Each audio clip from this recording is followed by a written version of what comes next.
ఇది find out చేయాలి. X value కనుక్కోవాలి. ఎక్స్ వాల్యూ వచ్చిన తర్వాత 2x plus 11 divided by 4 find out చేయాలి.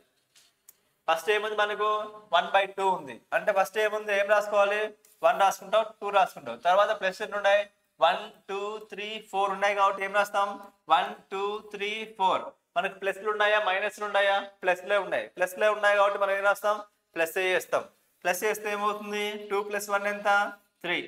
తర్వాత మళ్ళీ ప్లస్ ఉంది కాబట్టి 3 + 2 ఎంత, 5. అగైన్ ప్లస్ ఉంది కాబట్టి 5 + 3 ఎంత, 8. మళ్ళీ ప్లస్ ఉంది కాబట్టి ఏమవుతుంది, 13 అవుతుంది. అప్పుడు మనకి ఏమైంది, 13 డివైడెడ్ బై 13 13 డివైడెడ్ బై ఎంత, 8. 13 డివైడెడ్ బై 8. 13 డివైడెడ్ బై 8 అంటే మనం ఏం ఫైండ్ అవుట్ చేయాలి,